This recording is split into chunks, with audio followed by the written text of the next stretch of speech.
Sure, man. Sure. It's okay. It's all good. Good. Yeah. Great. Everybody good? Let's grade it We're up. good. We're good. We're so good. It's fantastic, people. Come on. Where are you? I don't hear You hear you. me? I hear you. I don't hear this.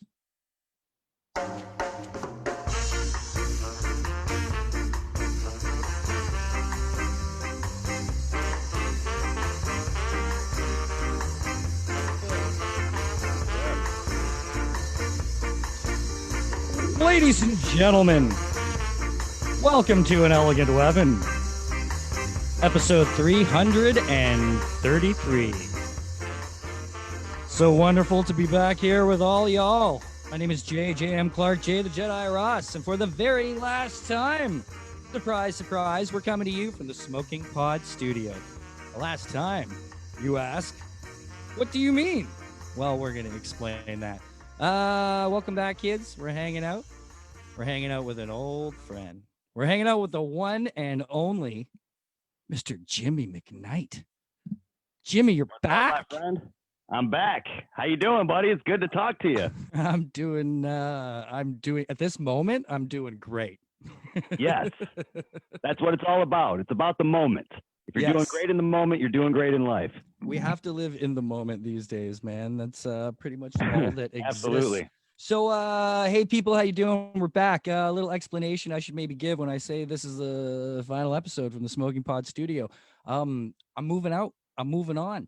A little bit of pulling back the curtain for those who don't know or aren't in the loop. I think most of you are.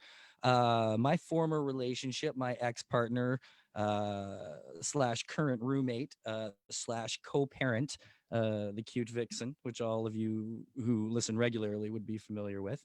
We have been living together, sharing a house for the past 3 years or so, in order to co-parent our child and basically save financially, because everybody knows how it is out there nowadays. It's insane. And we didn't break up over any kind of nefarious reasons. It was very amicable. We're still very close. We're still very tight. You see her popping up all the time on my social media or on the show. Actually, a couple episodes ago, she popped in to say hello to Dirk Manning when he was hanging out. So that was lots of fun. So anyways, yeah, everything's cool. Everything's awesome. But after 3 years, our kid has reached maturity. The Padawan has come to an understanding where it's kind of time to move on. Hold on, I got a quick question. Crystal Hope, any Mandalorian talk today? Let me know if I should go. No, we're not going to spoil any Mandalorian. I don't know how much Star Wars might even come up. We got a whole bunch of other stuff to go on. Oh, she loves that song. Crystal loves that song. It makes her wiggle. That's the Slackers, of course, a brand new theme song. Thank you so much to the boys for providing that. That's Ska Boheme. Can be found on the Boss Harmony sessions. Y'all need to check out the Slackers, greatest Jamaican rock and roll band in the history of the world. Anyways, so we're still good. Everything's great, but it's time to move on, and it's time to kind of live our own separate lives. So I'm staying here in the Hammer, beautiful Hamilton, Ontario, where we're hunkered down. But I got a sweet new gig. Don't know what it's called yet because that's still running around in our minds. We got a really cool new pad, really cool new little studio. So we're going to be setting up and rebooting for the new year. Even though it doesn't feel like the new year is going to be much of a reboot because it's, I can't see the date changing, making much else change in this madness right now. But, we can still look forward to a new year, I guess, because it's a new calendar to look at. I don't know. But for a lot of you folks who've been following along the last few episodes, too, there's been a bit of a shift in the show. A bit of a return to the old school nonsense on which An Elegant Weapon was found and founded and based. Because to be honest, got a little sick of the Kickstarter talk. I love comics, always will. We'll continue to talk about them on the show. It still will be an absolute platform to showcase independent artists and creators, but it's just getting to be a bit too much. Kind of felt like I was having the same conversation over and over and over again, which actually lends me to give a nice little tip to all you comic book Kickstarters getting on the podcast out there. Find something unique to talk about. Find something interesting, an interesting way to get into your book or to present your book. Because asking the same old, I can only ask you what inspired your comic and what your reward tiers are so many times. And I love to hear about the books. And you know, it's still a passionate thing, and I hope to provide that provide that voice and that platform for you kids. But you know, maybe we can help each other with that. Um, so for a while, we're going back to the old school in a way, and we're just going to talk some shit, talk about what I feel like talking about, because a lot of stuff I have felt like talking about lately has had nothing to do with comic books or any of the other wonderful things that we love. Although we have had a lot of Mandalorian talk, thanks to Sam Noir for joining us in the last 2 weeks, and Bob Sally talk about some Mandalorian. Although we had a bit of a break, I almost cracked in that last episode. You see that last episode, Jimmy, at all? No, I didn't. I All apologize. right, or it might have been the one before last, but our good friend Bob Sally was on the show, and I devolved a little right there on the show, and we were talking about comics, we're talking about Mandalorian, but just my mind wasn't there, my heart wasn't there, and it really actually bled into an old school type conversation that I ended up just loving, just having a fantastic time. So you know, I was like, let's roll with that, because there's too much other crap going on that is distracting me from the things that are supposed to distract me from the other crap. You know what I'm saying? Absolutely. Yeah. So this is actually perfect, because we can kind of look at this as a, you know, another new chapter, another fresh start, as this show has had many over the years. And not having talked to you, Jimmy, in so long, and you having taken a podcasting break, which we'll explain, and we have so much to catch up on, is kind of the perfect way to go out in the Smoking Pod studio here. You know, so it works out kind of perfectly. So that's where it's going. So to lay things out, Jimmy McKnight, for those of you who are unfamiliar, Jimmy McKnight was the former host of the Arc Junkies podcast, which grew to be pretty much the biggest welding podcast on the planet. He had started out previously to that, doing the Ninja Starship podcast, which was very similar to An Elegant Weapon. It was chats with our nerdy friends about the nerdy things that we love. And you, much earlier than me, got to a point where you were like, yeah, not feeling it. So you kind of dove into what was your extreme passion at the time, your profession, which is welding. And you took that and ran with it and built Arc Junkies into this massive entity. Becomes this huge success. You're having a great time rolling along. And again, you decide not feeling it. You take a break this time, a big break. You've been off for a long time. You pass along your show to your fine co-host. Sorry, naming escaping me off the top of my head. It's not my co-host. It was another person in the welding community. His name is Jason Becker. Okay, didn't you guys do a few shows together though before? Oh yeah, you handed it over, right? Jason. Yeah, you guys were Yeah. kind of doing a thing, and then you've handed it off to him. So that is still kicking. That is still live and kicking. So y'all go check out Arc Junkies. But now Jimmy's coming back.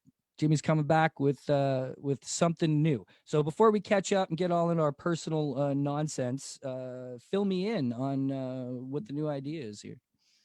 Well, the new idea is really an old idea. I'm going back to the whole reason that I got tired of doing the Ninja Starship was a lot of the reason that I ran into why I got more or less tired of doing Arc Junkies is that when you start talking about a certain subject for too long, and a lot of this podcasting platform, in my opinion, what's being told is very old, even though podcasting is very new, you know, being told that you must be niche, being told that you have to be very one topical type of content, I think is the old way of doing things. I think when this all started, you know, that was awesome. If you wanted to be the welding podcast, be the welding podcast. If you wanted to be the comic book podcast, be the comic book podcast. But eventually what happens is your other interests go ignored and they start to come out. So eventually what you want to do is start talking about these other things that, you know, once you start talking about them, your audience kind of starts to turn on you a little bit because they're like, you don't even talk about welding anymore. You're not even talking about comic books anymore. And you're not even doing this and you can't make everybody happy and blah, blah, blah, blah, blah. So it gets to the point where you're like, I'm not even happy doing this anymore. Why don't I do what I want to do and start my own show, which isn't topical at all except for my name. And it's whatever I want to talk about. So that's what we're going to do. So that's why I've come up with McKnight Show. And it's going to be very conversational / motivational, entrepreneurial, more or less just an entertainment-based show that can give you tips to help better your life and help you get off your ass. Right because on. that's really what I'm all about. Your ass part, man. Especially that's becoming a lot more of this show. I've been lucky that I did kind of follow that Joe Rogan model from the beginning, and where even though this has been like a pop culture geeky podcast and kind of did trend into being an interview podcast for a long time, it still always was me doing whatever the fuck I wanted and me Yeah. talking to whoever the fuck I wanted, right? So that's why it's actually very cool. I can look back at the litany of guests that have been on An Elegant Weapon, and it's very varied. You know, it's celebrities and creative people, and you know, I've had professors on and all that kind of fun stuff. So you know, Mm-hmm. I feel you. I'm wanting to let it just be free flow, because I feel like I have more to say on a personal level these days too, because Yeah. the world has changed so drastically. I have changed so drastically in this past year that you can't just stick to the same constraints, right? Like you got to Exactly. let your podcast evolve with you, because it's your voice, right? Mm-hmm. So, you know, I've gotten to a point where this quarantine has done a lot to me, man. And you know, Yeah, brother. because for a guy like me, I mean, you know me, I thrive off the social aspect of life. I'm not one of these introverted geeks. I've been hamming up the spotlight since grade 2, and I got that lead role in Peter Rabbit's Mother Day play, you know? Like I just love it. Like I'm most comfortable around people. I love people. I love to share with people. Oh, look at Bob Sally, two podcasting titans. That's very sweet of you, Bab. What's up, Bob? So, you know, it's a big part of my life. I'm one of those social people where I thrive off people, and, you know, it's not wanting to be the center of attention, even though I do love that, fully admit it. It's just being around people. I'm a social guy. I like to talk and converse and, you know, just be amongst the people.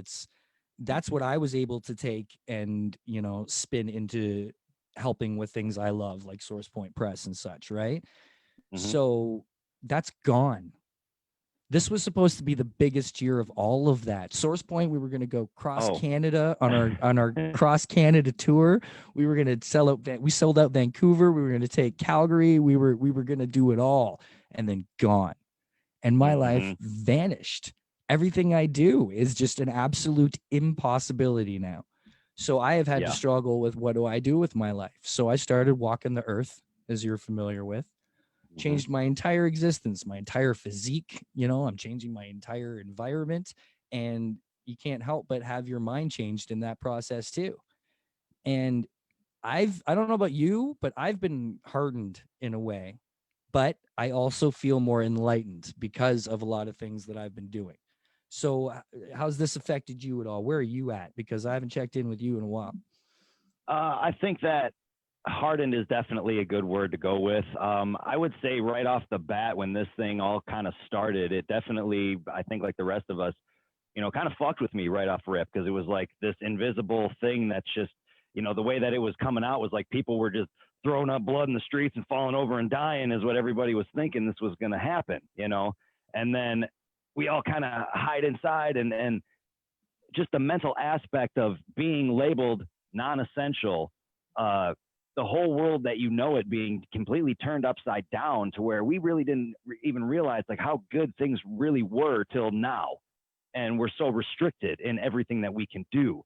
I kind of dealt with it as like, it really almost is kind of what pushed me to make that jump from Arc Junkies, because it's like, look, I'm already at the point where I'm not very happy doing this, and now all this other shit just happened and I can't go do anything. I tried to hang on to it for a little bit, and then it was like, all right, you know what? This is just done. I have to focus on reprogramming everything, because this is all new life. So, you know, a lot like yourself, yes, I had to reprogram myself and get into the, you know, mindset of, okay, we're going to be inside a lot now. Everything's very restricted now. How can I still create? What can I still do? I still have a message that I want to get out. I still want to be creative.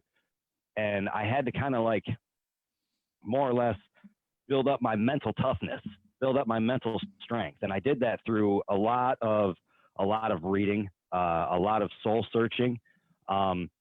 You know, I found, you know, through a lot of books, you know, especially through guys like Andy Frisella, Grant Cardone, you know, these guys are big power players of basically making things happen, and mental toughness. And that really kind of like led me down a path of like even finding faith and finding, you know, a new outlook on life, and looking at how I used to look at things and finding the positive in those ways to kind of push me back into the thing that I love doing, which is metal and fabrication work and educating people and doing this kind of thing. But it's all different now. You know what I mean? But I feel like after all this time, you know, and this more or less, I mean, it's kind of like, you know, in the 80s movies when you go away and there's like a montage where you're getting tougher, and then, you know, you're coming back, and then now you're like the dude and you're ready to take on, you know, Lee Ho in the fight. I mean, that's kind of what it is now. You know, we've gone and done our ninja training. Now we're back and we're ready to take this on. And even with Michigan possibly having another lockdown here in the next couple of weeks, I feel way more ready than I was last time for sure. Like now it's like, okay, go ahead, lock me down. I'm going to create so much fucking content and write so much badass guitar that you're not going to be able to fuck with my head anymore, because I'm that much stronger now up there. Right. It's so that's where I'm at. Well, yeah, you can imagine what I did. I mean, what happens? I got two major aspects to my life, and that's my profession and, you know, my involvement in all the things that I love. So all those things go away. What do I got left? I got trees. And I'm very lucky that since the beginning of this thing, I've been an essential worker. I did take a sabbatical in the summer. It took 4 months off, but it wasn't due to quarantine. I wasn't due to COVID. You know, I just kind of took advantage of a situation, you know, that worked out for me, where I could take that break at a time when everybody else was taking a break too. Cause I was like, you know, fuck it. Cause I had even lost my passion for trees. I was just done with so much, and I was really excited for the big year. And yeah, so I was like, okay, what am I going to do? Well, I'm going to walk the earth, because I had already started last February. Like, I was already a little depressed last February, you know, due to just certain life circumstances. And I was already kind of not eating much and, you know, getting out there. And then I just started to walk. I won't get too into this because I've told it a lot lately. But spending so much time, like, it's such a cheesy way that I went about it in a certain outlook. But I literally went to the woods. I went back to nature. I hiked, I climbed trees, I worked, I sweat, I joined a gym, I ate right. I lost 60 pounds, man, or almost 65 Hell yeah, pounds. bro. Right? Yeah, you look like, fantastic now, you man. want to say the ninja? I look like a ninja now, and it's exciting. And I can't wait, because I'm gonna show the last Road to Fight Club picture, probably, you know, just around Christmas or so, because it'll been about a year since I've been on this, you know, journey to change. And, you know, because every guy wants it. Like, if you go to the top trainer guy, like out there in Hollywood or ever, and you're like, this was a Rob McElhenney story, how he went to his trainer to lose all that weight for It's Sunny in Philly, and he's like, look, I have this ideal picture of the ideal man body, like, in my head. And the guy goes, stop right there. He goes, I'll tell you. He's like, what? He's like, Brad Pitt, Fight Club. And he's like, how'd you know? And he's like, every dude wants to look like Brad Pitt in Fight Club. It's what they all want, you know? But I actually looked at it and I was like, hey, no one thinks I could accomplish that. You know, that's an absolutely insane situation. People don't do that, right? And fucking something made me go, fuck all y'all. I don't know what it was, because I'm not the type to do that. You know me. I'm not the type to bro. be spurred You're not off a gym by rat. that. No. Yeah. And or just no, I'm not the type to be spurred on by doubt. Like, I'm not the type of guy that if you tell me I can't do it, makes me want to do it more. Like, if you tell me I can't do it, I kind of go, can I? Like, I'm not sure. I got to check, right? But if I know I can, I know I can. So in this situation, for some reason, I just knew I could. And I was like, fuck y'all. This one actually did spur me on major for the first time, like, in my life. I was like, I'm going to fucking do this, right? And then I looked into it, and it turns out it's not that impossible. He only looked like that in that movie because he was lean as fuck. Yep. So I was like, I don't have to lift. I don't have to become like a crazy muscle-bound gym rat guy. I just got to move. I got to start moving, and I got to strip it. I got to eat right and strip it down, right? Yep. And that's what I did. And it was actually, once you get rolling, pretty fucking easy. But the cool thing that came out of it was other people being inspired. Lots of other friends of mine were like, went to check out sites that I had checked out, right? So yeah, that was very cool. So that's how I went, like that cheesy back to nature thing. But then I found it, and I was like, you know what? If I can't do anything, I'm going to be the most badass tree fucking end slayer I can be, right? which has also invigorated me in a way where I'm kind of like, fuck it now. Like, isn't it weird how this quarantine has gotten, like, it's gotten me to a point where I'm like, you know what? Fuck this. Like, I'm not nearly as sensitive a person. Not that I'm a dick now, but does that make sense? Like, Oh, 100%. Yeah.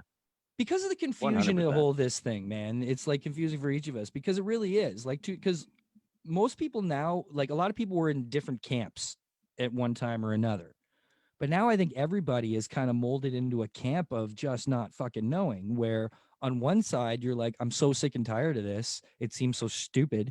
Really, there's so many other things we do that make masks absolutely ridiculous. Like there's that whole side of it. And I see a lot of that. But then I see the other side, and I do have a particular outlook being in Canada. And I look down south and I see, okay, if we do let it get out of control, it's going to fucking get out of control. It's going to rage like wildfire. Right. So, yeah, I get that it's just kind of a super flu and it may not kill everybody on Earth. So, do we just kind of, let it go? But when you see it let go, it causes some serious damage. So I'm on that fence like everybody else. Are you feeling that? Where like sometimes you're like, this makes sense and we should do this. And other times it's like, what are we doing? I'm at the point now where, honestly, man, like whatever we have to do to get past this, to get back to some sense of normalcy and erase the constant uncertainty that's over everybody's head, I'm in. I mean, I I wear the mask all the time. I wear it at work all the time. I'm militant about people that show up to my shop and like delivery people that don't come in with a mask on. I'm by the door, like, and I'm me standing there like, put your fucking mask on before you come in here. Like, I get like that because it's like, look, none of us want to get shut down for 2 weeks and go, you know what I'm saying? Like, yeah, we might get a little assistance here or there, but we don't want the assistance. We want to go work. We want to make our living. We want to keep getting up and doing our job and coming home and providing and having a sense of actually like, being something to society. You know what I'm saying? Yeah. So when it comes to that stuff, like, yeah, it's wear the mask. It's follow the guidelines. Keep your social distancing. Whatever we have to do. And everybody said, oh, we did that before and it didn't work. No, we kind of really didn't, because everybody was still like, oh, this is bullshit. The hospitals ain't full of people, blah, blah, blah, blah. No, it's way different now. It is way, way, way different now. Yeah. So like I said, man, just we completely shut down pretty go early, along with right? it and get done. Like, it's just like getting fucking pulled over by the cop. Just, yes, sir, no, sir, sorry, sir, no problem, have a nice day, see ya, boom.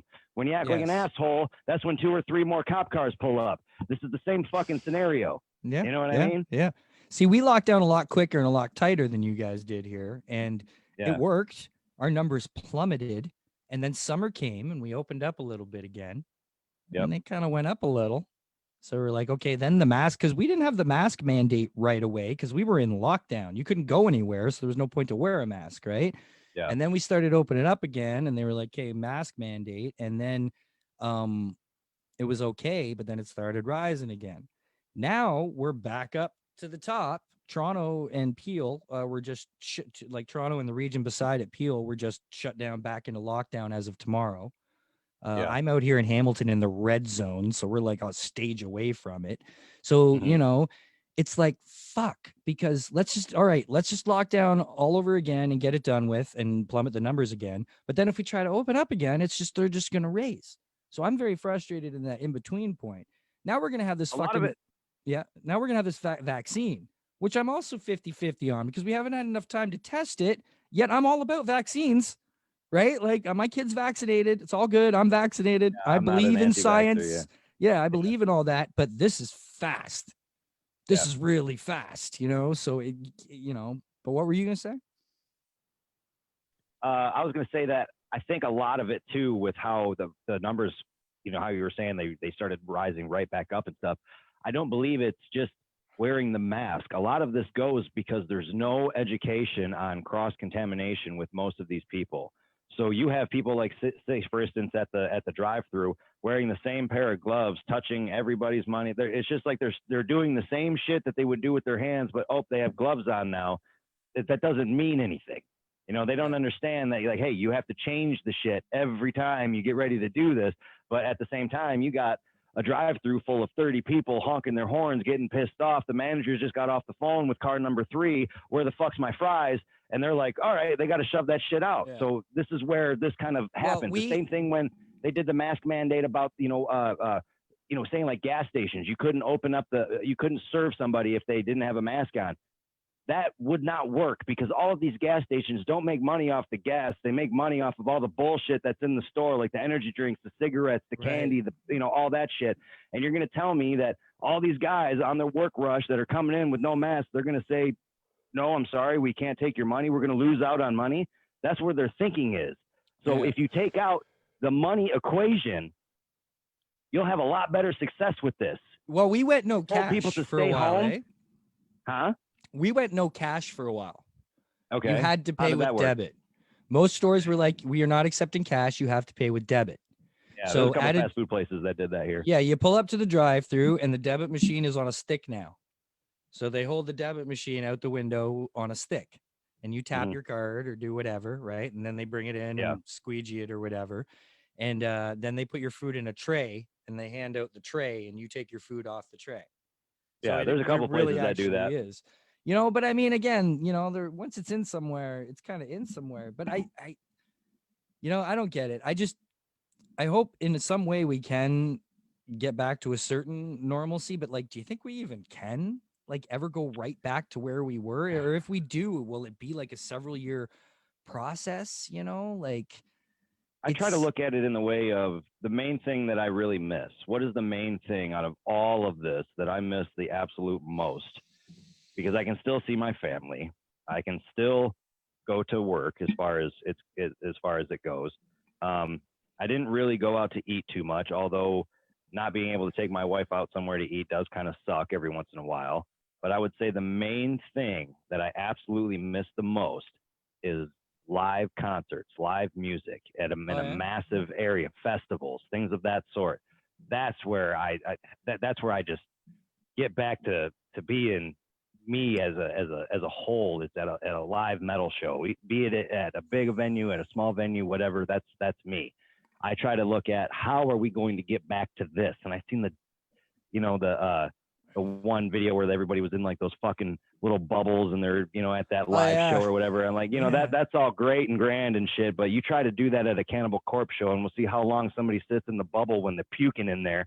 You know what I mean? Like, I don't think so. That's not going to happen. So I saw something the other day of where Ticketmaster, and I can't confirm this because it was just briefly that I briefly looked at it, but something about, showing that you have the vaccine in order to be able to come up to the shows.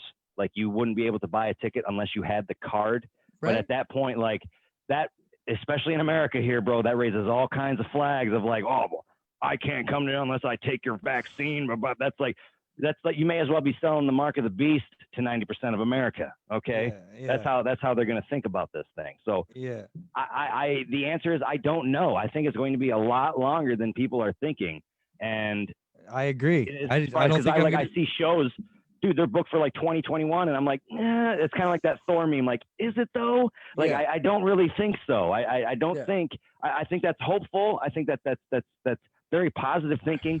In all reality, I don't think that's there. I heard, cause I watch, Machine Head's Acoustic Happy Hour every Friday. And, Rob Flynn, the singer, is always talking about how, like, they're told 2 years before at least any kind of touring whatsoever. And I mean, who knows, man? Who knows? Even hockey's having this issue. Like, how is hockey even going to get back into normal? They still haven't started back up in any kind of real fashion yet. And they're talking about doing things in just bubbles. Like, okay, this area of teams play these people and these area teams play these people. And we don't cross and do nothing to help keep the spread down. We're all still figuring this out. We're flying by the seat of our ass. Each day it's something new, a new hurdle to because everybody wants to get back into this. Well, what about this? Oh, I don't know. We got to figure out a policy and how to go through it. Right. It's going to be a long time, bro. It's going to be a long time. I miss most Comic-Cons. I really do. You know me. I miss my friends. I miss my Comic-Cons. And I've given up. And I'm flat out. I've not given up on life at all. But I've given up on life being what it was because I can't sit here and wait and expect things to go back to normal. And 2 years is too long to, Bro, adapt wait and for it. overcome, man. I can't be a waiter. Do you know what I mean? I need to be doing No. now. Need to be making it happen now, right? Yep. Yep. So for me, it's just been a big quest of trying to find myself again. And it's been cool that this has been able to lead to a certain amount of introspection. And I like a lot of what's happened. I'm still sad that I can't have what I'm missing, but I guess I've learned to be excited about being on the quest to find some new way to live life.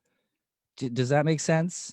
100%, dude. Like really, like, because it has, like, being such a social person, I've had to really try hard at being, not so. And luckily I have wonderful people in my life, one in particular who I get to do a huge amount of my amazing hiking adventures with, very close to home. And that helps a lot. And even though I'm out there, still I don't know, it's even hard to quantify, you're thinking about it so much. It's hard to like put into words how some of the feelings we're having nowadays. So it feels like the purpose was taken away. Yes, and we have absolutely to find new does. purpose. Yes, finding new purpose, but like I have other purposes. It's more about finding the passion for the purposes. Do you know what I mean? Because it's finding that passion again. And for me, it was turning it off and giving up and not hoping for it anymore and being like, what can I do right now? You know what? I can sit down with my kid and watch, I could binge the entire last Avatar or last Airbender series with my kid and finally figure out what the big fucking deal is about the fucking Avatar. And I watched it, and now I know what the big fucking deal is about the fucking Avatar. Had this great time with my kid and really connected over it, right?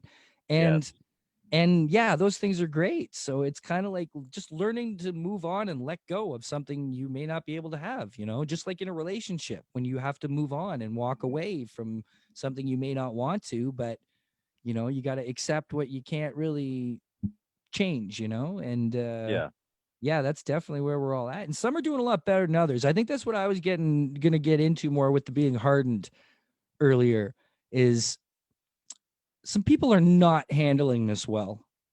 Oh no. And I'm really getting fucking sick of a lot of the ways it's not being handled well.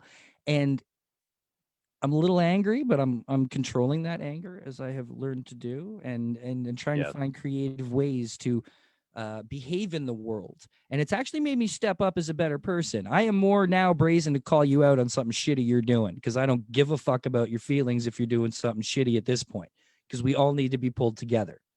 Does that make sense? Right? Yeah. So like, especially how, what I kind of think is funny about how this whole quarantine is fucking with the whole social justice thing in the way that it was. And because I do even agree, we're not going to get too deep into political stuff, but we have to address certain fucking elephants in the room. And for me, I was going to say, be careful. Last time we did that, your whole audience hated me.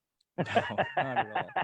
Well, you have evolved. We'd even talked since then, and everybody evolves in their thoughts and their thinking. And look, like, you sat down with me, to your credit, when Trump was first running, and you had your reasons for supporting him, and you sat down and we had a really good fucking conversation about it, which I've told people about. I was like, if you listen to that, it makes perfect sense.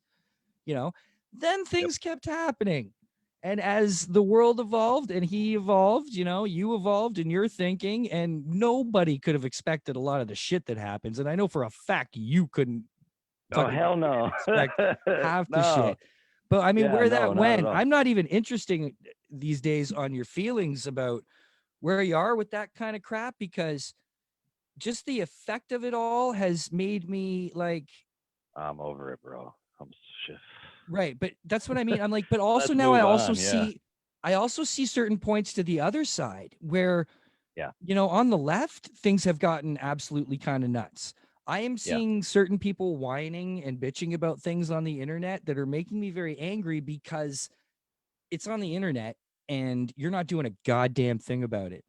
I think we're living in a world where, we got to use the internet as more of a tool now because we're stuck at home. But this should also be showing you fucking people that you need to get outside. and you need Right. to reconnect with the earth because you're being assholes. You're being sissies.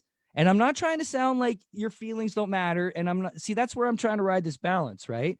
Because I'm a sensitive guy. I care about people. I care about your feelings. I care about equality. Everybody out there watching this fucking knows that. But I'm also a fucking tree climber. I have also bled and sweat for 20 fucking years. And I do know the value of hard fucking work at the same time. And it's hard for me to balance out because a lot of the communities that I'm involved with are very introverted, non-active people, right? Who find it very easy to sit behind a keyboard and express feelings to a magnitude that they don't necessarily need to be risen to, right? True. So that's just getting in my craw right now. I just want to read what Dirk Manning has written.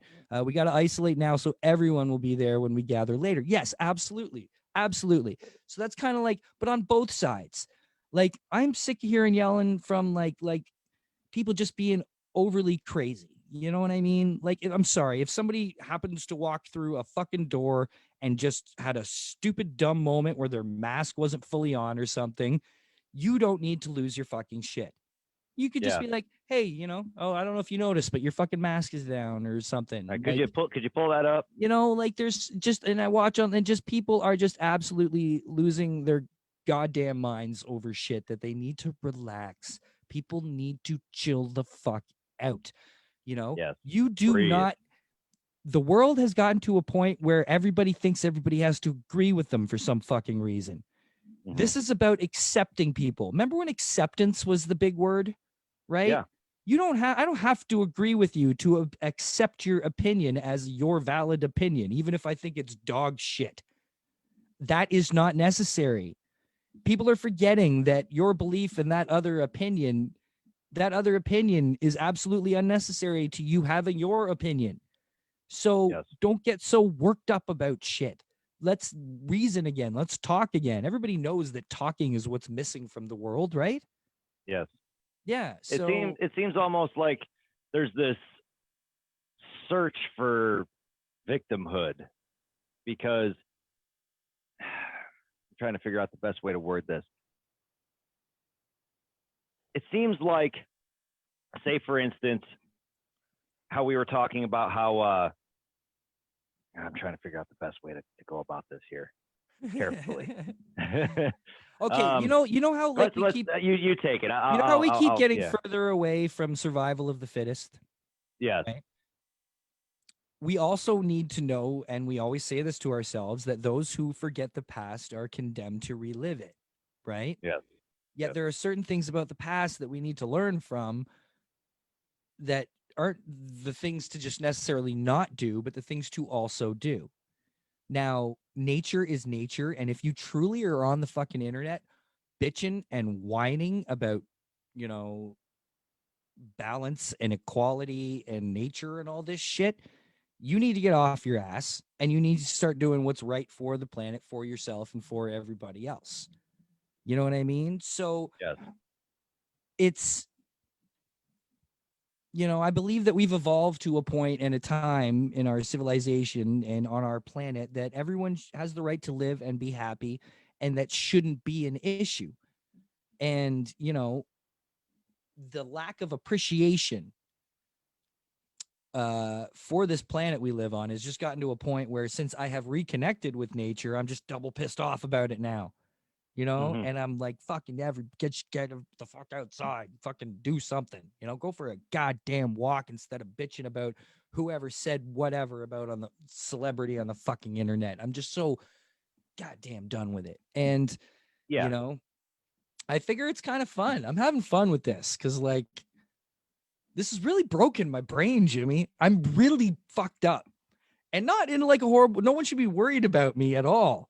But I'm every day is just like a new adventure of this new person that I am trying to navigate this new world. And it's batshit crazy, right? I've kind of looked at it as the point of, I'm keeping anything that drains any sort of emotional energy for me anymore, because I'm a very empathic person. Okay, if I'm at work and someone's coming over to me and they're all fuck this place, I fucking hate it, like I absorb that shit like you can't believe, and it starts fucking my day up. And I'm like, and I have to get away from that shit.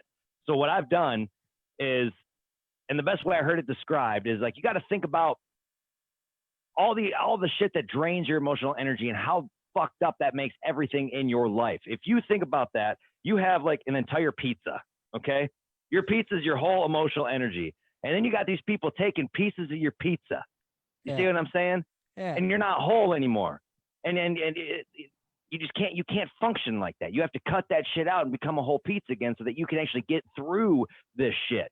You have to be an optimal elite performer in my eyes nowadays to get through all of this shit that we have to get through all the negative press, through all the shitty attitudes of people, through how just society is anymore. Dude, you have to be 100% on point to not be infected by any of that. Just sharp as a tack, plowing through it. Yeah. Yeah. And I think we just need to, if we waste this opportunity, man, like I'm all about like free market capitalism, promote your shit. Oh, yeah, yeah, absolutely. The promotion machine has gotten to such an impersonal point that it's kind of ugly to me now. Does that make sense? Like, yeah, I mean, I'm really over all the cancel culture bullshit. That too, like of course. Yeah. That's something that really just like, oh my God, this guy said something fucking 10 years ago that ruffles my feathers some way. Like, shut the fuck up. Yeah. You know what I'm saying? Oh, we have to destroy this person now. We have to make sure that they can't eat anymore. Like, and nobody ever waits for other sides, right? Nobody ever waits for the other sides of situations. No, it's anymore. Always who's first, bro. It's always who's first. I think who's right. Yeah, I think right now, perhaps one of humanity's biggest fucking defects as a species is that right there. Yeah. Is that people will literally hear something and it doesn't register to our supercomputer mega evolved apparently brains to wait for more information till you make an emotional judgment call on one side of a story. It's you know, especially when we're founded on societies that have a legal system where that's the whole idea. Have we not generally as a people figured out to look a little more into shit? Like, you know, and especially, I don't know, it's also just impactful for me because I learned a lot about it this year because I had several friends in particular who, you know, had to deal with some shit that, you know, was completely that way. And a whole bunch of other people I know turn it on other people I know. And to see the ignorance in a lot of people that I know that I just didn't expect to be there. Yeah. People I really expected to wait till they got a full story. People I really thought were smart enough, caring enough, calm enough, patient enough, empathetic enough, sympathetic enough, smart enough to be able to check their own emotions until they heard the whole fucking deal, or at least the other side of the fucking story. Now, yes, I know there's situations where, and I'm talking about just general human bullshit. I'm not talking about like crazy situations. Always believe her. Absolutely. I'm not talking rape level crap. I'm not talking abuse level crap. So I don't want to hear a bunch of stuff about people flipping out. I'm just talking about people's general like behavior to each other. Okay. I need to make that clear because that's a whole other conversation when it comes to serious shit. I'm just talking about the general ways that we treat people as humans. Do you know what I mean? Just the gossipy shit. Gossip is what I'm talking about. The fact that people still fall for gossip blows my mind.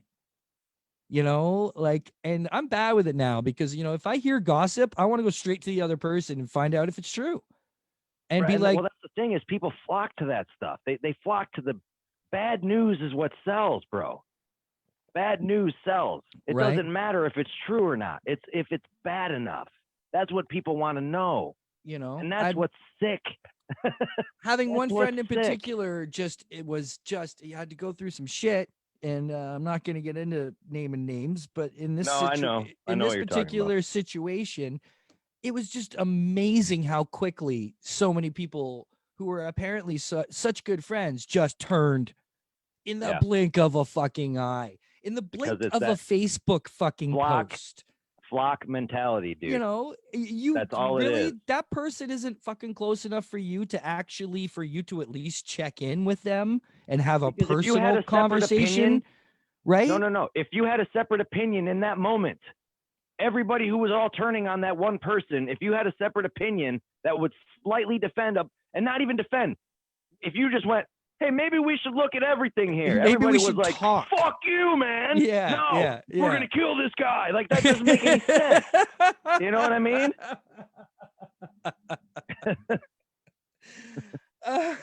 Totally. The fucking mob, man.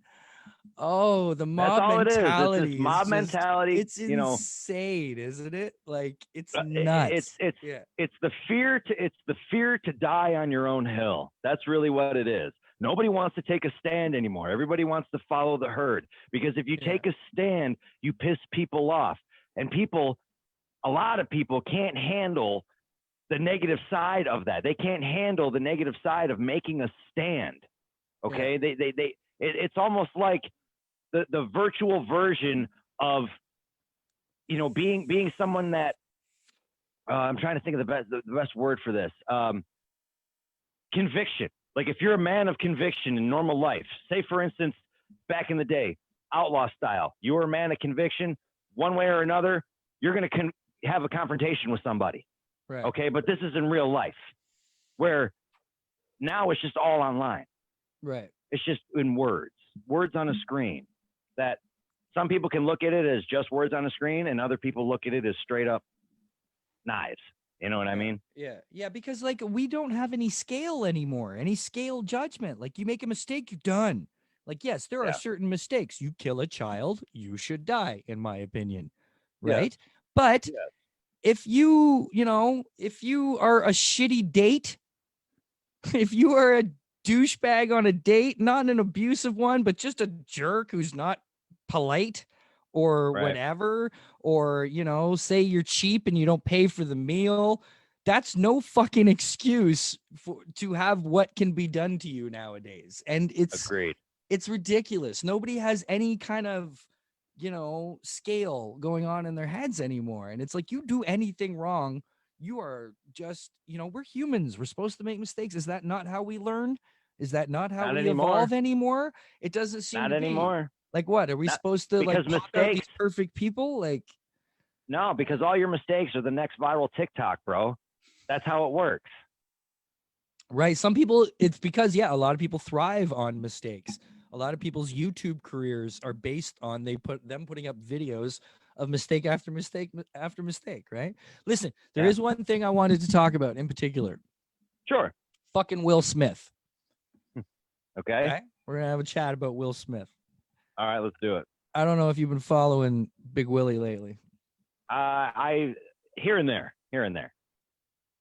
Okay, so, you know, anybody who's been paying any attention to Will Smith or his social media in the past year or so, or even 2 years maybe, he's been on a bit of a journey himself. He's been growing up and he's been dealing with some crap.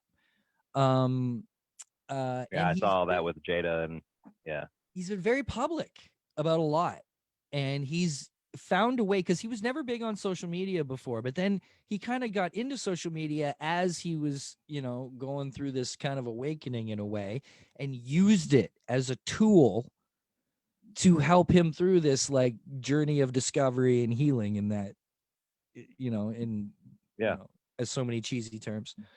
So I remember watching it. I was starting to watch it. It would just be videos of him hanging out with the kids on a birthday or whatever. But then he would just put up one of his thought process, and it wouldn't be anything other than kind of a mental, like, audible essay.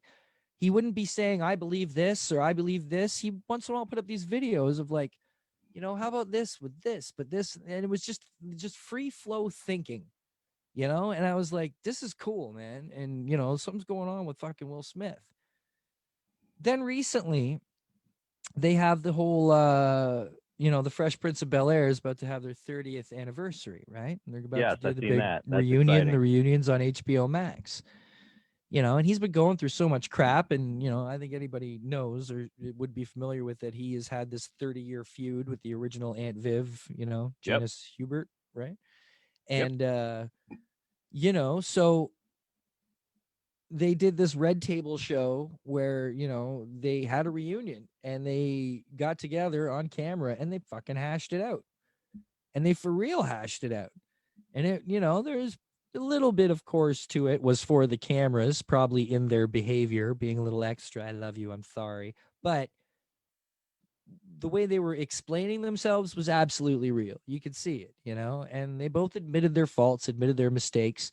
And I don't know, it's strange because like I always was a Will Smith fan in general. Everybody likes him in something, right? Like, Yeah, dude. Will you Smith's know, badass. yeah. And for me, it was Fresh Prince. I think on Fresh Prince, he's I grew up watching Fresh Prince, underrated bro. how funny he was.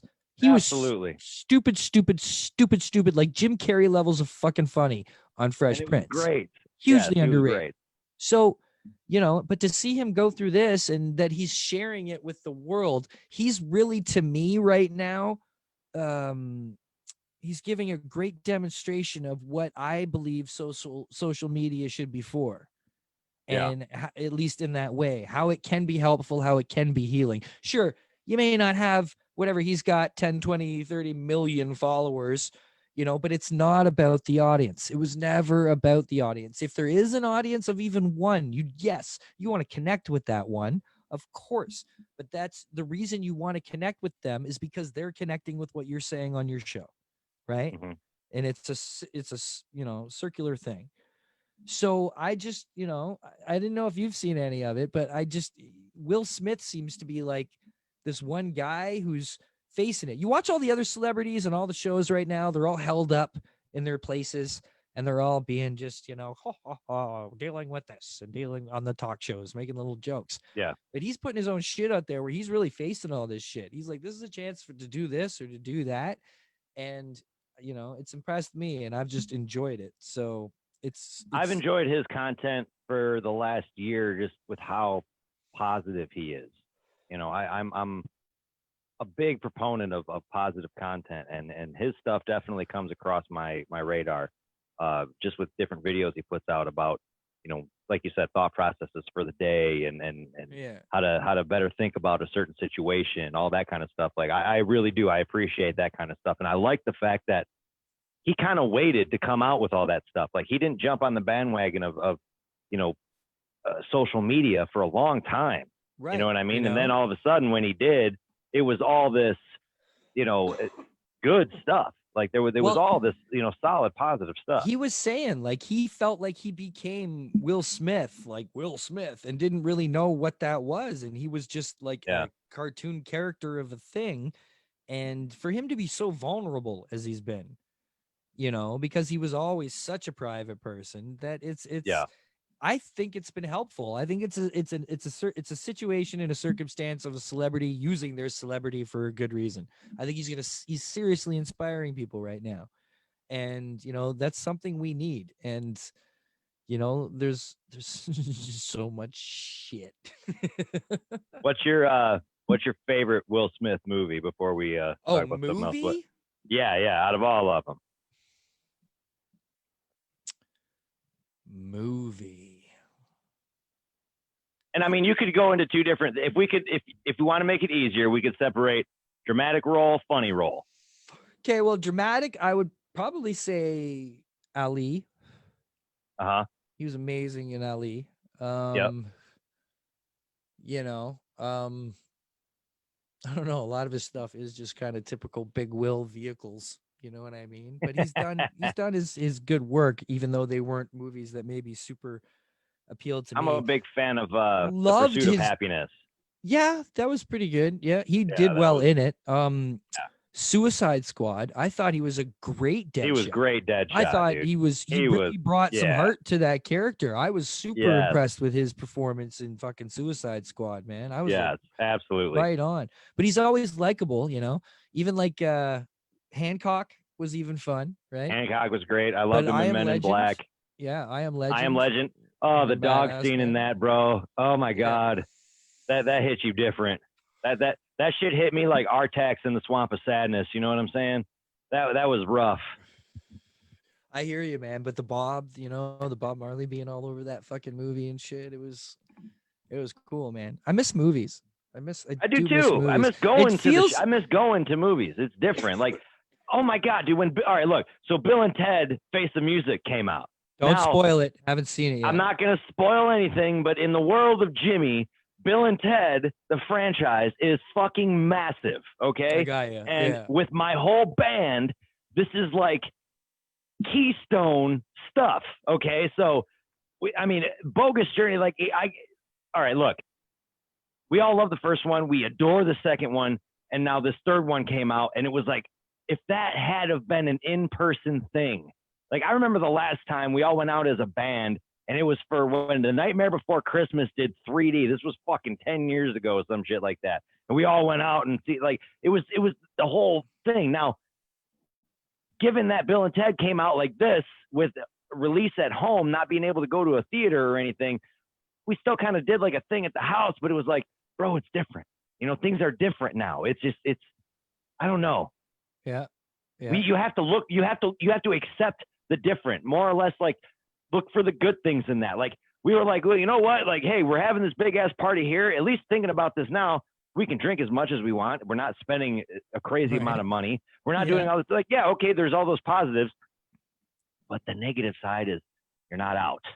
Yeah. You know what I mean? You don't have that ambiance of actually being somewhere other than the safety of your own home.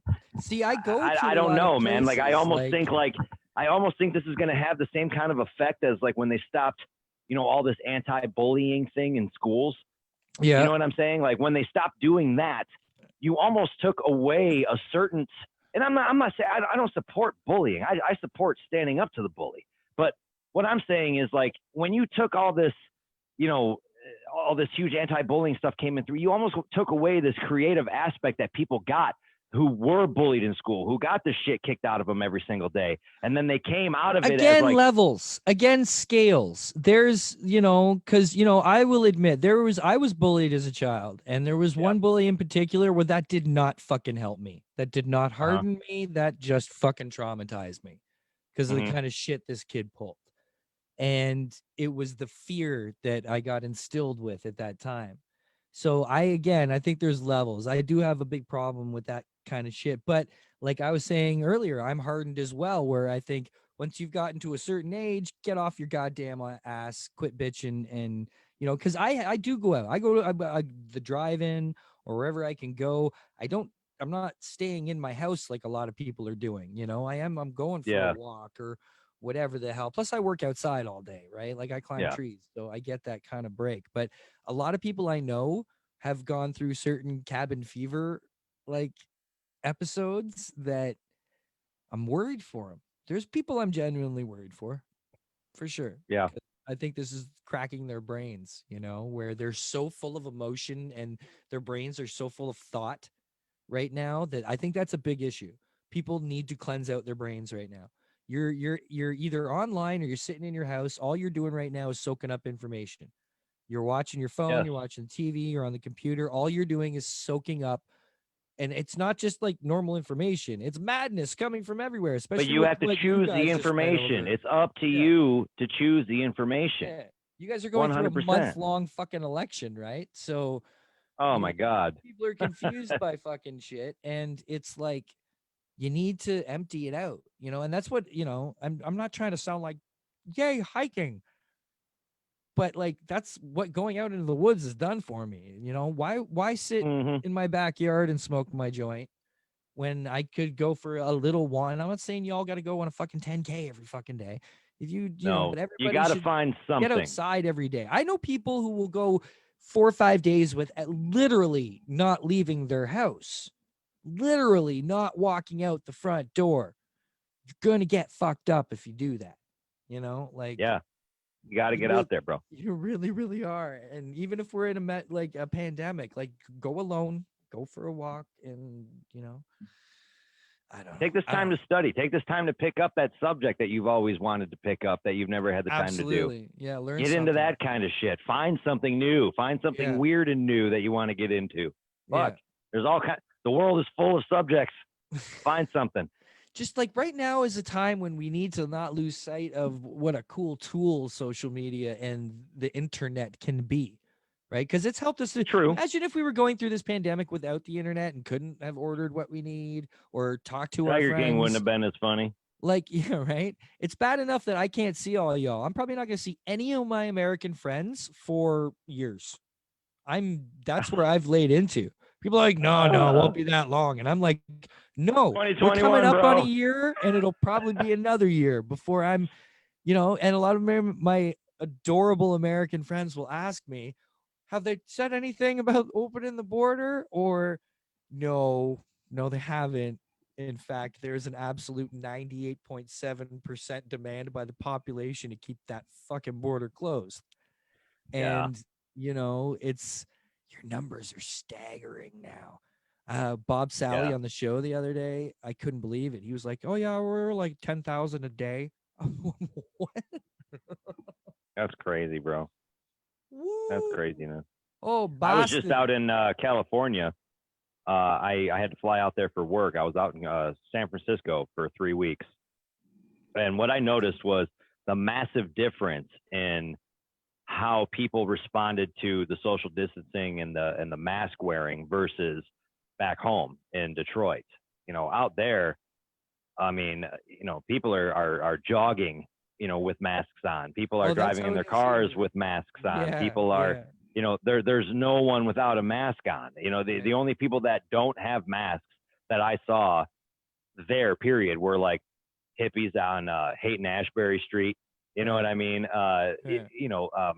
Seriously mentally deranged people walking around the pier by Alcatraz prison, things of that sort. Everybody else that was in their right mind had a mask on, and compared to here where when I just left Michigan, it was right after Halloween. And in Michigan, in Romeo, Michigan, there's a street called Tilson Street. Tilson Street is known worldwide for the Halloween decorations. Okay. The entire street goes balls out. Okay.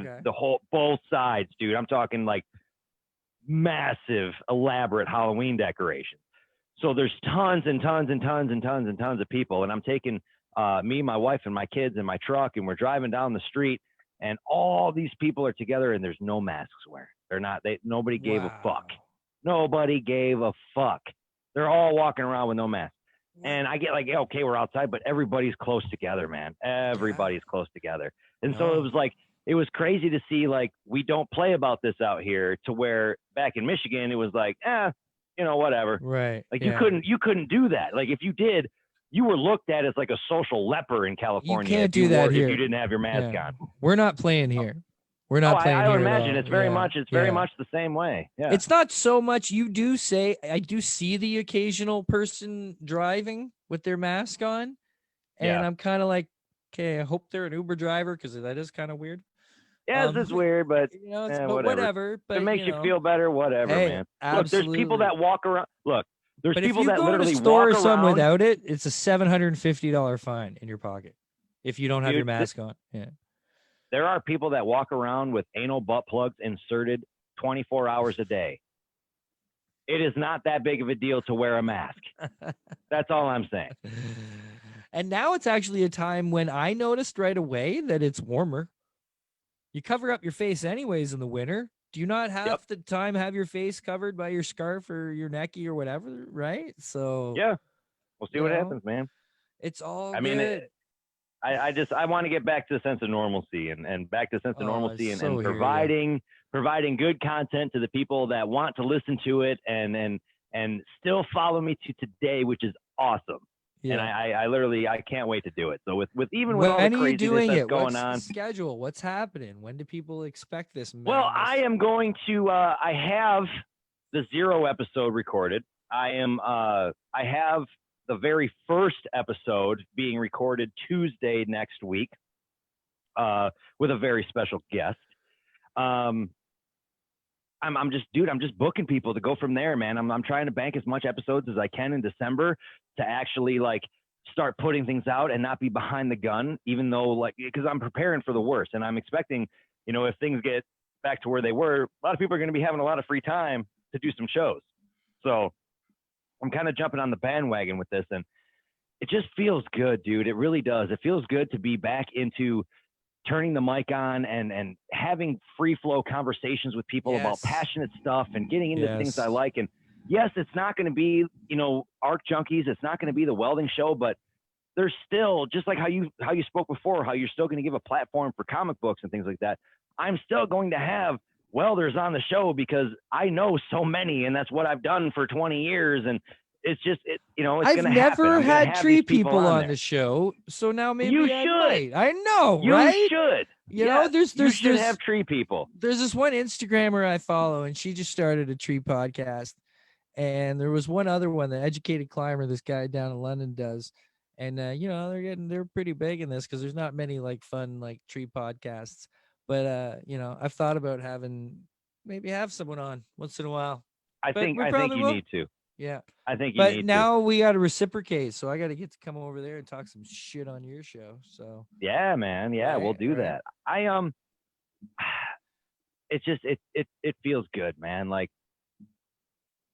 leaving Arc Junkies, bro, was it's a big decision, man. You built a monster out of that. Like it was, bro. And like, all right, we're gonna go down this hole. Okay. I haven't spoken about this. Okay. I haven't said anything for 7 months. I haven't said why I left. I haven't said outside of just the basic, like, I'm done and I'm going to go do this now and yada, yada, yada. I haven't talked about the build up or anything. So we'll go with this. When I started Arc Junkies, bro, there was one other show. All right.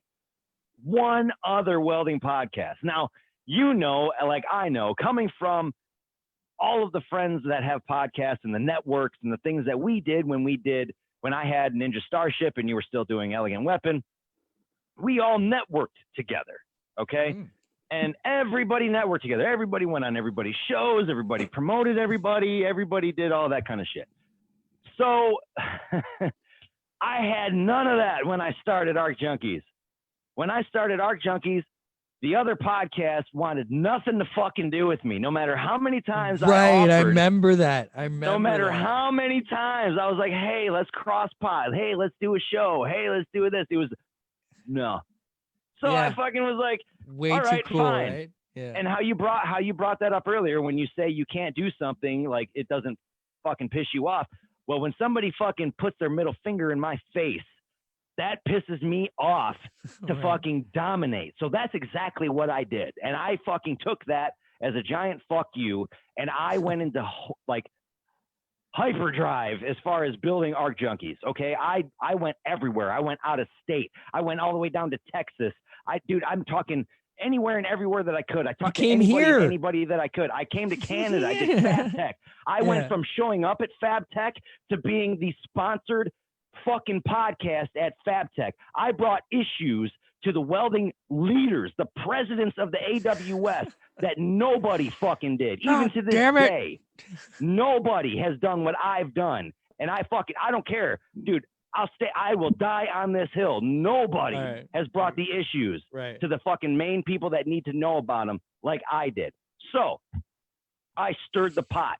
I pissed everybody fucking off because what I did is I got tired of promoting mediocrity. Okay. What happened is people that get into this trade, they're like, oh yeah, we're going to make a lot of money and we're going to do all this because the AWS, which is the American Welding Society, likes to promote the top 10% of welders, which are usually on the pipeline. They're very specialized. Okay. They're pipeline, aerospace, and even that's a giant fucking pay gap. So really, they're promoting like this very, very, very, very small amount of people that make this kind of gargantuan amounts of money per year. Everybody else makes dog shit. That's the giant secret. Okay. So unless you become really fucking good, eat tons of shit, and become very specialized, you're going to starve to death in this trade. People didn't want to hear that. I shook their tree. When people are like, oh, I made $100,000 last year. I'm 25 years old. I fucking la-da-da-da-da. It's like, so? Yeah. Like, good for you. Yeah. Like, I said this on the show all the time that the middle class was disappearing. What I've learned in this 7 months, especially with seeing everything, is that the middle class in America is not disappearing. The middle class has gone up in scale. What everybody thought of as being like, we want to make $1 million and be a millionaire, and we're just going to be all good. That's now fucking middle class, because the single digit millionaire, inflation, man. Yeah. Not just inflation, everything else. The single digit millionaire isn't fucking secure. He's the middle class guy worrying about shit if he's going to be able to take care of it. And everybody else is fucking bobbing their heads above water, barely making it. Okay. Yeah. Because they might say like, yeah, I can make my truck payment. I got my bills paid. I got my house payment done. My food's fucking, my fridge is full, and I got $1,000 in my pocket. Fucking awesome. Now you got cancer. What are you going to do? Well, what are you going to do? Yeah. You're drained. Any major fucking catastrophe. Move to fucking like Canada. You don't have the financial backup, the cushion to help anybody in your family if you have under $10 million net worth in this country, fucking period. Right. And once I started realizing that, I'm like, wait a minute. Why am I promoting this as a career? This is wrong. Promote it as a skill. Right. Because that's really what it's become anymore, a skill to help you along in another job. Unless, like I said before, you're like on the pipeline or something else. You see what I'm saying? Very specialized in that area. Yeah. So I got to that point, man, where I'm like, dude, not to mention, like, the last couple months of the show, really it kind of turned it into a different direction. It was just two guys bitching about how the fucked up everything is in the industry and no solutions. And it was like, you know what? This isn't helping anybody. All we're doing is, instead of promoting positivity, we're promoting negativity now. And it's like, look, this needs to end. I need to give this to somebody. The only way to save that show was to give it to somebody that was fucking as passionate as I was, period. As far as, like, at least in the beginning when I started it. Right. So I wrote down a couple names. I wrote down a couple, more or less people that I thought could really handle this. And as I started, like, checking off names and going through it, the guy that kept coming at the top of my list was Jason Becker. Now, Jason Becker, he's known for weld.com. Okay. He kind of took over after another gentleman that was running it for a while. And he kind of grew, he's a weld inspector. He's an educator. He's a American Welding Society chair member. Like, this guy's in, you know what I'm saying? Like, if anybody's going to lead this show, it's going to be the guy that has all this behind him. Not to mention the fact that I knew he was of good character just from not only being with him at a few different events and promoting things with him with Arc Junkies and weld.com, but also, we're both Blue Lodge Master Masons.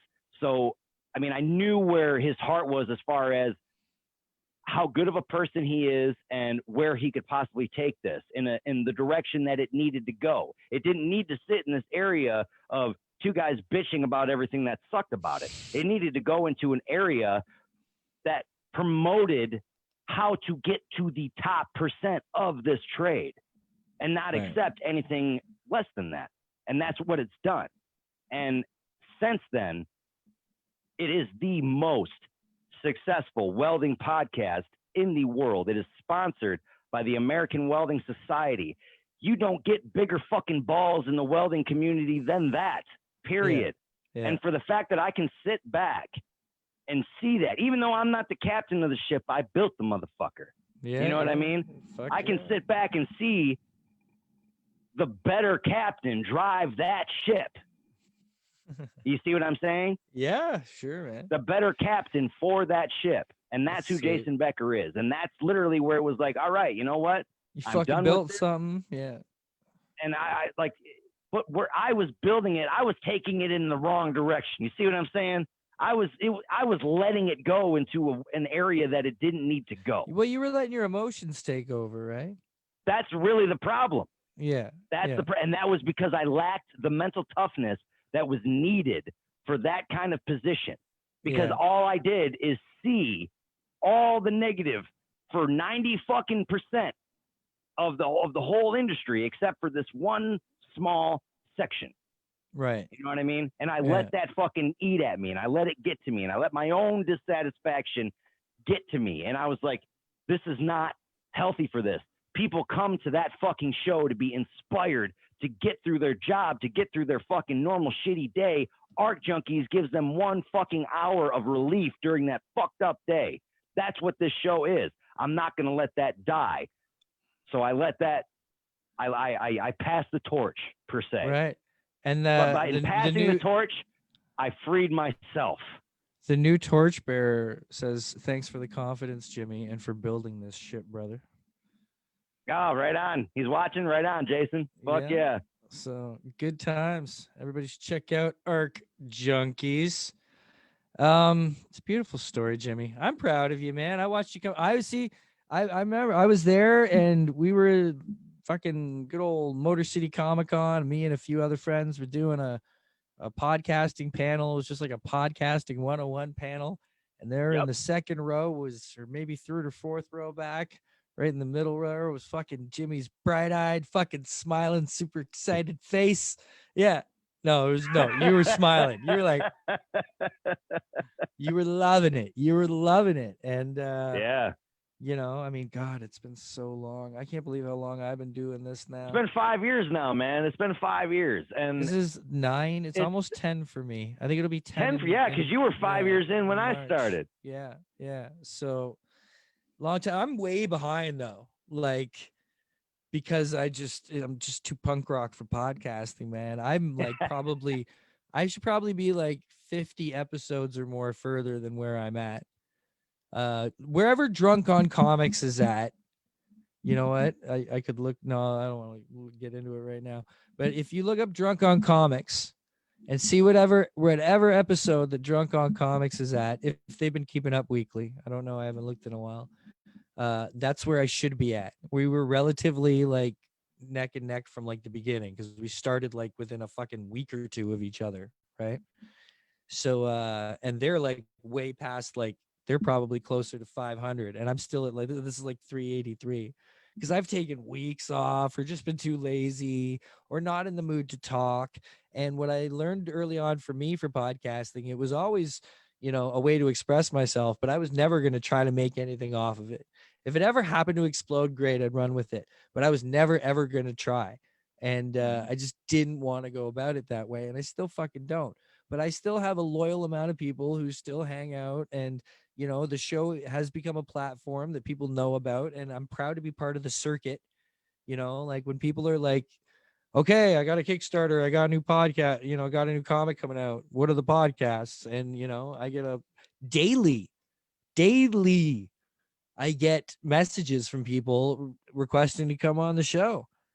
And you know, I have to tell them, oh my God, I sure, but it's going to be a long time, you know. And I tell people that all the time, because it's just either like the combination of me being lazy, it's not lazy at all, I shouldn't say that. If I'm not in the mood to pod, I'm not going to pod. I'm not going to be the guy who if it was my job, I would force myself to do it every day or every week, because it's like a profession. It's not that for me. So if I don't feel like doing it, I'm not going to fucking do it. And I came to grips with that years ago. And it ebbs and flows. Right now, I'm starting to enter a renaissance. I'm starting to pod more than I have in a long time. I'm starting to look forward to podding again. I'm starting to get excited about having these conversations again. And, you know, it'll come, it'll go. And, you know, eventually I'll get to episode 420. And who knows, something crazy could happen. And I could get a nutty guess for that. And I might even shoot for one, because, you know, it's hard, because a lot of this show, the heart of this show has been live shows from Comic-Cons for years, right? Yeah, those are always my most popular episodes. When I go off and do a Comic-Con and get a whole bunch of interviews and put that into the world, that has been hands down my biggest shows by far. That's what built this show, if it has any kind of regular audience, has been those live Comic-Con shows. Because they're great. They are. Everyone's just so happy and in a great mood, and it's always fun conversations. You know, it's not just the same shit over and over and over again. It's a lot of jokes and good times, right? But just the Zoom, I started to notice it was just like, So what inspired that? So tell me about your team, Yep. And how did you get, where'd you meet those guys? And like, I can only ask so much. I really, but because it was easier doing comics in the past when they didn't have a Kickstarter almost. Yeah, now they have a Yeah. momentum they have to push behind it. Yeah. Now there's a huge, there's much more, a much bigger ulterior motive behind just coming on the show for a chat. It's very promote. That's what I meant by the hard promotion now. Where it used to be, hey, I got a comic. Can I come on? Maybe we'll talk about it or whatever. Yeah, it was a lot less about the we would talk about the comic, but I would have these much more interesting conversations with people about, how they got into stuff or whatever. And it's just never enough now because you have to mention this and you have to get that mentioned and you have to get that mentioned. And it's like, man, I don't want to. Yep.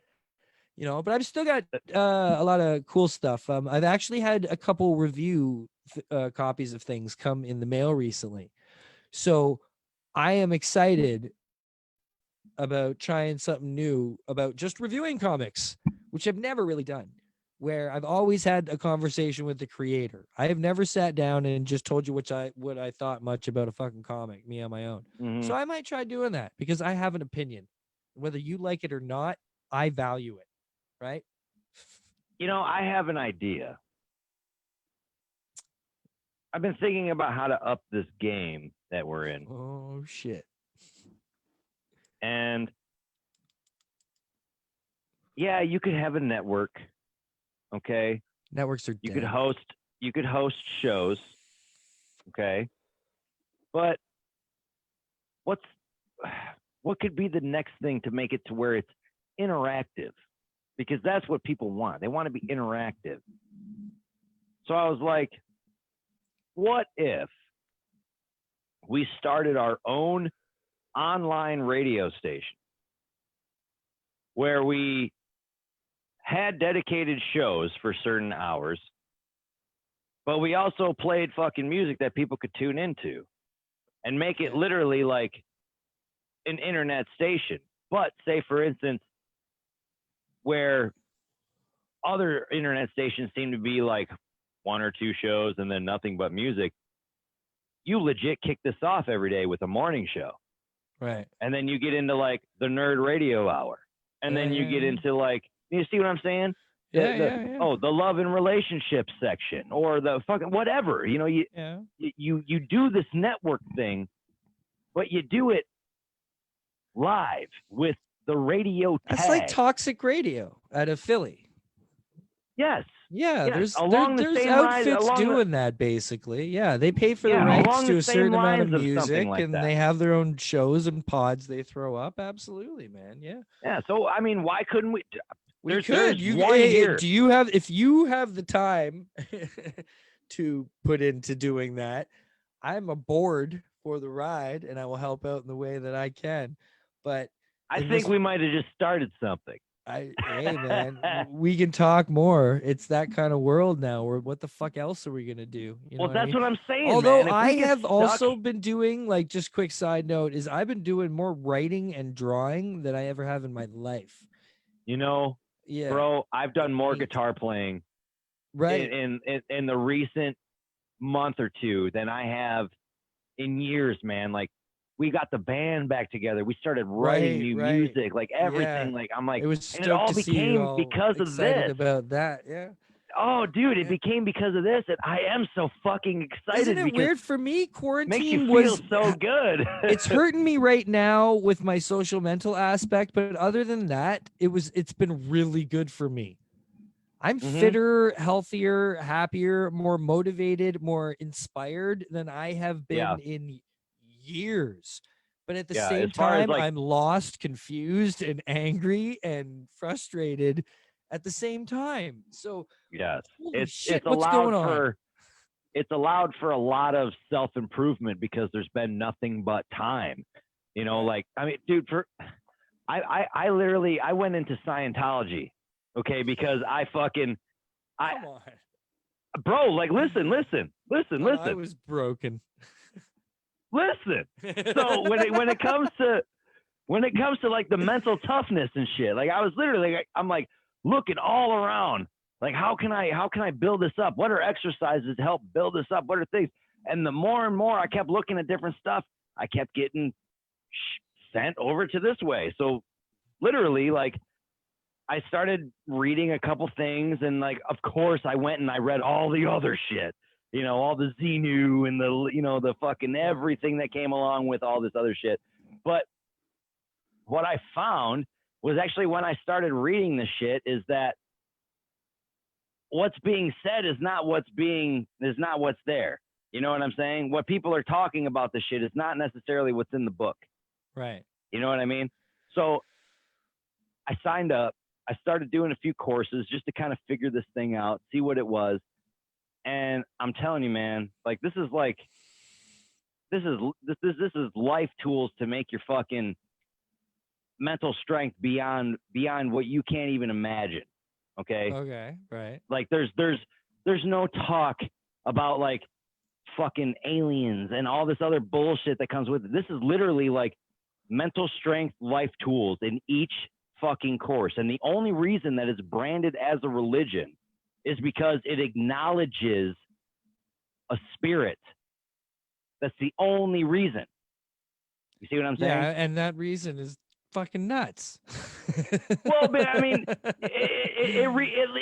but this, it hold looks on, more- this goes Okay. back to the whole thing of who cares where you're getting inspired from as long as it's not hurting anybody. That's right? all I'm trying to say Right. is that the And, shit is you if know, you're if at you least read if the you're words given of it, something, you get something out of it. Because Jimmy, I don't expect you to run off and join fucking Scientology and fucking do all that weird shit that, you know, there is also fucking weird shit.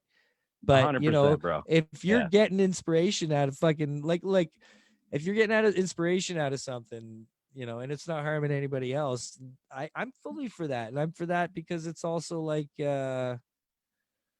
you know, sorry, my computer's Take the doing weird stuff. positive, but know when to, you know what I mean? Yeah, That's the yeah. way that I look at it. Take the good from everything. But once it starts getting fucked up, that's when you kind of got to, you know, separate yourself. But so far, man, I've had a fucking blast with it. That's cool, man. And it's also interesting shit to read up on anything, even if it's Fuck shit yeah. crazy or not, right? It's, If it wasn't for quarantine, dude, that just goes to show you how my mind works. If when I'm stuck in one fucking spot, I start just reaching out for anything that I can find to help stimulate something. right, You this know, and behind me is what stimulates me, man. what do you got? That Batman? That's my answer for everything, man. Is Batman. endurance, Fuck yeah. perseverance, fucking, you know, just mental acuity, like fucking nothing else, man. And I know it's cheesy and it's a made up fictional character about a dude with psychotic issues running around in a giant bat suit. I fucking A get super it. rich dude. But you know what? Some of the most talented writers in the world ever have used the medium of Batman, the channel of Batman, to bring across some of the most, you know, deepest, Well, you know, hardest hitting stories about endurance and fucking perseverance as anyone else ever has. Right. Now to dive into this with you, Batman. As much as I love Batman, don't get me wrong. If I had to pick, Right. I'm a DC guy. I Right. love Batman. I love the darkness of it. However, the antithesis of Batman, being the Joker, is what really drives me to Batman, for the simple fact of that's what makes Batman kind of that fucking badass, is that he has to defeat a guy like the Joker. The villains always make the heroes, man.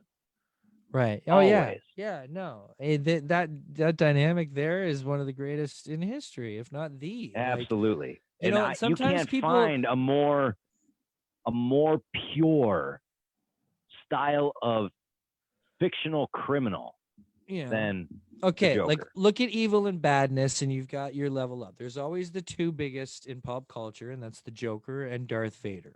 Okay, now Given, right? Now, the thing that edges out the Joker for me is that relationship between him and Batman, because it's more of a faux relationship than the father-son weird dynamic that Vader's got going on over there, right? Right. So yeah, and just it is the antithesis of evil. Like Darth Vader is messed up, he's traumatized, he was once good. He has to come back to the light, you know. There's none of that in the Joker. The Joker is the most broken, you know, unpredictable He don't want to thing. come back. That's my favorite part. He wants to go further. You can't even possibly start to comprehend what's going on inside the Joker's head. And that's my favorite part about it, because that's what Batman does. He figures out, comprehends things. And his greatest villain is obviously fucking something he cannot identify with in any way, right? And he's not going to kill him. So it's this eternal struggle. And yeah, it's a fucking beautiful thing, man. It's absolutely beautiful. It's gorgeous. All right, that's an hour and a half. Gonna have to wrap it up just because I got to keep wrapping up all my things here to do your thing, dude. We could have went down the Batman hole. We'll do more, man. We'll do a Batman hole next time. See, this is what it's all about. This feels good. This feels great. Thank you so much, fucking hanging out, Jimmy. Fucking right on, dude. Anytime. Thank you for having me, man. It's been all you such wonderful a blast. people out there, watching and commenting. It's been super, super cool. So yeah, we're gonna keep having fun. Sounds like Jimmy and I have both cracked out in the same way, where you know, we've gone to the extremes of holding on. We're not just gonna hold on, but we're gonna fucking exceed. And you know, it's gonna be still hard. It's still gonna be tough. But you know, anybody out there, I hope you're all good. If you are extra struggling, reach out to somebody. Reach out to me. Reach out to Jimmy. Reach out to the show. As we've fucking massively expressed, we'll talk to anybody about fucking anything. So if you want to talk about absolutely fucking anything, man, hit us up and we're down. Hit up whoever. Comment, get a hold of us. Jimmy, what are your handles at the moment? Right now, I am Jimmy McKnight _313 on Instagram, and also McKnight Show on Instagram. Pay close attention to that one. There's going to be a lot more stuff getting uploaded to that very soon. The very first episode of McKnight Show drops January 4th, 2021, with a very, very, very special guest who happens to be on the Discovery Channel. So we're setting it off big, man. Whenever I do something, I go big. So I didn't let all my connections die. We're gonna have a lot of good fun with this one. Jimmy starting off with an absolute bang. That's fantastic. There you go, kids. My good friend, Mr. fucking Jimmy McKnight. Come back soon. I can't tell you when, because I don't know. Anytime, brother. It's been steady the past like couple Sundays, I think. I don't know. Maybe I finally found a day after 9 years that works best for doing this goddamn show live. I still like doing it live, and it's fun that people come and it's fun live. It is. Yeah. It's fun live. It keeps you going. Yeah.